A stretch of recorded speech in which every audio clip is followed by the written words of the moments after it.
Your turn. Hey there. Hey there. I wasn't sure who was going on or what was being said. Hello, welcome to Opposite Saxes. Yeah, glad to have you with us. It's Thursday. Yeah. 1 o'clock. 1 o'clock. 1 o'clock. You know, and I want to start off the show by again thanking all of you for visiting with us, either every week or on time every Thursday or after the fact when you go to the website and check it. But we've gotten so many really nice comments from so many people that you enjoy the show, and so we're going to I'm blown away. doing it. Yeah, I'm blown away. And we really have a good time doing it with you and sharing it with you. And we're going to be talking a little bit about business today. And one of our favorite people to talk about business is No Sweat Experts. Now they are in the DFW area, so we're reaching those local people, but they are our heating and air conditioning people of choice.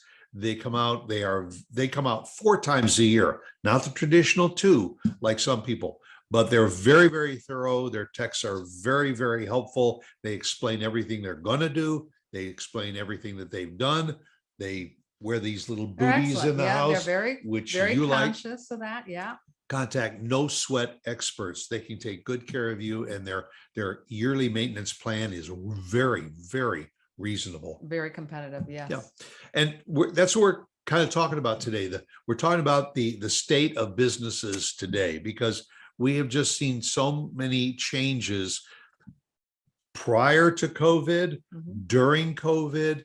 Now we're hopefully on the downside of COVID, and we're looking to see how businesses are coming back, if they are coming back, because a lot of them said, we just lost too much. Well, so we're going to have to close our doors. I can honestly say I am glad we retired when we did, because these past, it's almost 3 years, 2.5 years, 2 years. For COVID, you mean? Yeah, it seems like 3 years. Yeah, almost going into our third year. It's a tough time for smaller businesses. I mean, even the large corporations, but especially the smaller businesses. You know, and what you say has been kind of a double-edged sword, because it's been some of the big box stores and all that really they were forced to close their doors, or they were forced to only allow so many people in the store at a time. And they needed volume. They needed a lot of people in the store to make their numbers. And in that case, it was some of those mama papa operations that really came along and said, you know what, this is our chance to capitalize. And quite a few of them did. And I was very impressed with them. Yep. And it's some of those big box stores that we saw them here in the Dallas, Frisco area, went out of the malls, decided to go online only. Yep. And that surprised me. A lot of the independent restaurants, they couldn't have people in their dining rooms. So a lot of them closed their doors and said, we'll be back when we're allowed to. Others said, we're going to keep on cooking. It's just that you ain't going to be able to come here and sit down and enjoy your meal. So we will prepare it and we will bring it out to your car, and you can take a nice hot meal home, which we did. And that was everything from burger places right up to the steakhouses that said, you know, we're going to do whatever it takes to keep our customers and keep our customers happy. Which there was one thing that the smaller guys could do. They could do it the way they wanted to do it, and however they felt that would help their business. And they could do it faster too. Right. Yes. And the larger big box corporations couldn't handle doing it that way. They only know one way. Go into the boardroom and discuss what are we going to do and how are we going to do it. For that reason, I think some of them didn't make it. And quite interesting. The big stores, I think got hit by the supply line chain issues. Absolutely. More so than the little guy. Did. The little guys were not ordering, you know, their goods by the truckloads. They were ordering it by the case. And so they were still able to get some of those goods in. True. But what's happened then since then is the fact that now we're opening up, business is picking up, building is starting.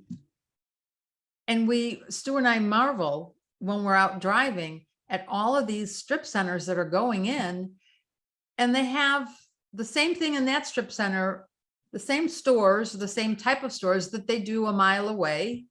at another strip center. How many I pizza just places? How many nail salons? nail salons Donut and shops? nails and donuts. You know, every strip Wow. center's got one.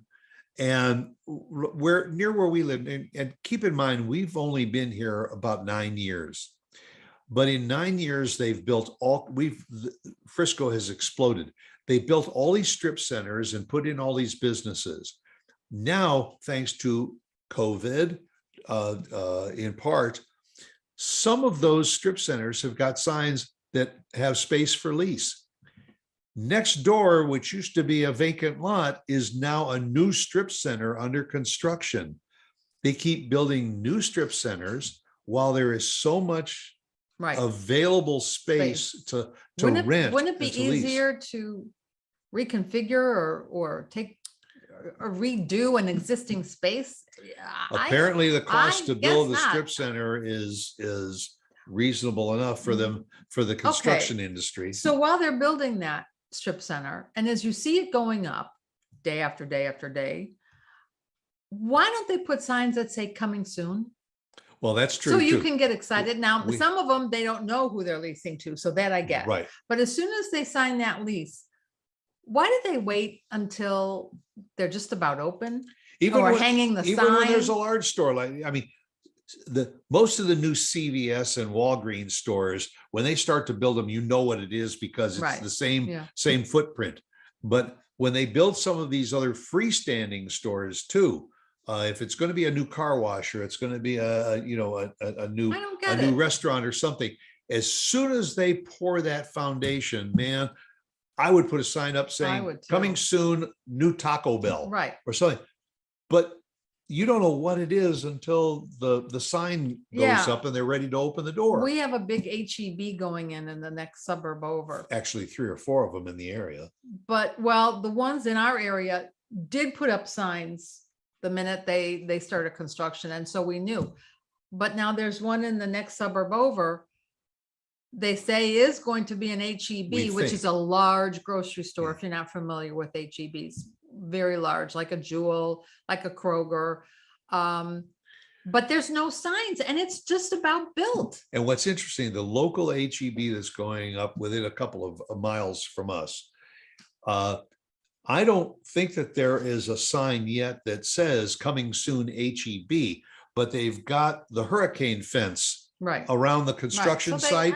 And all of the purveyors that are going to be going into HEB, all of the soda companies, the beer companies, they got their signs up on the hurricane fence that says soon you'll be able to get your Budweiser here. And well, that's fine for them. But the other one that's almost built that has absolutely no advertising of any sort, I don't get that. Isn't that the number one rule in retail? Oh, promote yourself. Promote it in advance. Yeah, gosh, if it takes a year to build it, at least you got some advertising going out there saying that this business is coming in so people can get excited about it. But I'm sure all the other states and all the other communities, they all have the Paneras, the Starbucks, they all have the nail salons, the donut stores, the McDonald's, but they just keep going. It's the same thing. Block after block after block.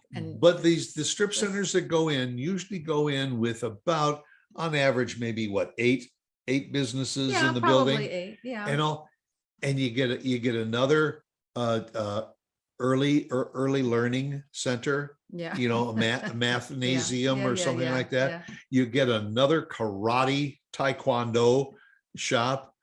The one that gets me in the strip centers, and I don't know how it is around the rest of the country, but here we have indoor swimming pool instruction, swimming that's true, we do. play. And we do. To me, they build a pool inside of a strip center, which is fine as long as swimming instructors are. But what happens if that business decides they're not doing enough at that location and they close up? What do you do with an empty store that's 5 feet deep? But you don't see that many of them around. No. And so they have their own little niche market.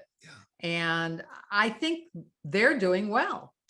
but pizza places, takeout. Yeah, all of I them. mean, And it's the same pizza places. We got the yeah, same Domino's, Pizza Hut. yeah, Um, yeah.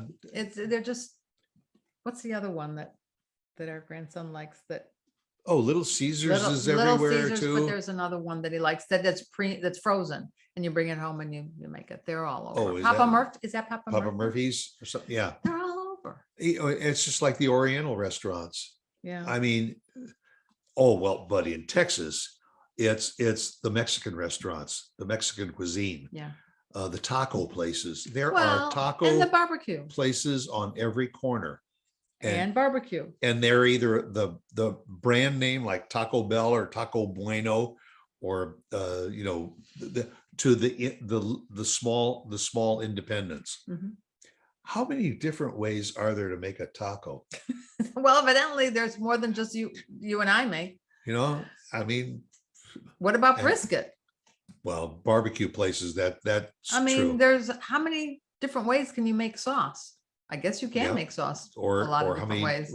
although if you get into a discussion with people that do smoke their own meats and everything, it's all in the rubs and the seasonings. This is going off, but this is still business. You know what bothers me? When you pull in to one of those gas stations, one of those big box gas stations, Yes. and you're supposed to be able to do everything right there at the pump, but you get your gas, and when you go to print out your receipt, it says, please come inside. Yeah, see the attendant. See the attendant. Oh, boy. Then you go That's it, inside to boy, see honey. the attendant, I'm and there's 8 people standing in line. Okay. One of them, you, is waiting for a receipt. The others are waiting to buy their lottery tickets. lottery tickets, their food, but then they've decided against the food and they're going to go back and get another bag of potato chips or whatever. And add a candy bar. I'm sorry, you've lost me as a customer then if you can't fix it. Yeah. I'm out of there. That's And that's the one thing. that's why they have people I that are can think called of. attendants. It's to check to make sure that the paper is in the receipt. But again, they're running short on people. Yeah. Because people, what are they doing?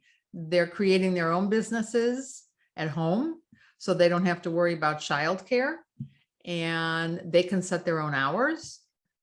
So I'm assuming that's why we have so many And they applications, so many signs that say. and they help keep needed. on building fast food restaurants, and a lot of them, again, still don't have indoor service, not because of the pandemic, but they can't find the help. So they only have drive-through service. Yeah. You can't even go in to place an Right, order no. or to pick up an order. At least here in Texas. Yeah, That's how and it is. they're all short of help, but they're building new locations. It's kind of doesn't Well, quite add up. no, it's businesses Now, on the upside, different. what we've noticed, because Lauren has an issue with gluten, we're seeing that there are a lot more bakeries that are opening up that offer gluten-free, paleo, vegetarian options. And so Mhm. those are are. starting to pop up. But It- we've got a major highway, major roadway near us. I think that every known and little known burger place is represented here in Texas, Yeah. from the Whataburgers and the McDonald's and Burger King to Wayback Burgers. And you know what else? What? It just tell. occurred to me. A lot of stores, and I don't know that I should mention names here, but a lot of the stores you're having to check out yourself, Oh, sure. Yeah. which is okay. Yeah. But if you have a lot of things and you're stuck with a price or how to check for a price, yes, there's usually somebody there to help you. But it's not like you have 5 things in your cart. You could have 10 things or 20 things in your cart. But there's one store in particular, one huge store, that it's now all self-service. Used to have like 12 checkout Yeah. lanes, and now they're down to maybe 5 checkout lanes. Usually only Ah. one is open, but they Yeah. opened up 2 self-checkout areas in the store. Well, I mean, if you're older, it's a little hard because you're bagging, you're learning how to use a computer but what I see I is guess that it's people are doing it. eliminating jobs. We just Well, it watched, does. we just You're watched right. something on television where they are now, they've now developed some automated French fry Yes. stations for the fast food places, Right. that it's all automated. And from the time that the fries go into the oil, Into the hopper, and into the, yes. get out, and then it even portions it out, which means they're eliminating people and putting in more Well, robots. there are quite a few robots in Dallas now as waitresses. Yes, and they're not very, Yeah, that's very good at interesting. conversation either. But And how do you tip them? there are How did you also restaurants now where you place your order at the booth. Yes. It's on a that's it. screen. They give you a little screen, And I didn't know you, that. and you pick out which. The only frustrating part of that is yeah, I can order this burger or that burger or whatever, but if I don't want onions, or I don't want the mayo or the mustard or whatever, It's you hard. need You a have to know college how degree to put to that how in. to navigate the screen. Well, not only that, but if nobody tells you, you're sitting there wondering why isn't the waitress coming over to take my order? And we did have a waitress at one of these that took our order, but she didn't tell us that we had to pay for it on the screen at our table. Yeah. So we're sitting and waiting and waiting and waiting, and we call her over. We're ready to go. Oh, well, you can just check out here, right here at your table. That's a dumb moment. And also a lot of the fast food restaurants, have you noticed the fast food or even counter service, and they've gotten savvy now, and it'll show you how much the subtotal is for your food. And then they turn the screen around and it says tip. Yeah. 15, Yeah. 18, Well, they've been doing that for a little while. 20%. Yeah. And it's, you almost feel self-conscious about putting no tip. Right. I stood here, I placed the order, I'm standing here waiting for you to hand me my food, and now I'm adding a tip. Well, I guess because they're not being paid that much, and so it behooves us to maybe give a little extra. I don't know. Although the signs are going up, Target is going to start paying what, $24 an hour now. $24 an hour to work at Target. Yeah. And the fast foods, Arby's, McDonald's, I think they've gone up to 15. Yeah. And it was only a matter of a few years ago when the minimum wage was around $7 or $8. Yeah. And there was this push to make it a living wage, which Right. I agree. And all of a sudden they're saying, let's double the minimum wage. Let's get it up to $15, $16 an hour. I'm surprised that it's gone that quick. Yeah. Well, but the other side of that is, if I'm a business owner and I'm now mandated really to have a minimum wage of $15 an hour, the way I'm going to offset that is I'm probably not going to have many full-time employees. Correct. I'm only going to have part-time employees. Correct. That way I don't have to get into the benefits game. That's right. And also, instead of having 8 people working on the floor, I'm going to have half that amount. Yeah, I'm going to have 4. Right. Because now my payroll is the same, but I got less people earning more money. Believe me, there are ways around it. They will find it. Well, no, we really didn't want this show to be a Debbie Downer. Be a Debbie Downer and all, but it was part of the something to think about. I think the bottom line for us is to always support your local, independently owned businesses. Nothing against the big box stores; they're never going to go away. And all, we for two are not real fans of going into the major department stores. We just don't kind of agree with the way they take care of them, and but there are times you have to. You don't have a choice. You have to. But we're heading into a holiday weekend. It's going to be Memorial Weekend this weekend. We want you to, at least if you are going to the mall and you're going to go shopping and you're going to get your fast food, at least take a few minutes to think about what Memorial Day is all about. That it's not just sales. Yep. And be thankful for those that have served, those who have died for our country, and all of the people in your family that have passed on before us, and I'll remember them. Memorial Day. Some prayers. Yep. So we wish you a happy holiday, and come back and see us again next week. Thanks, everybody. Bye. All right. Take care. Bye.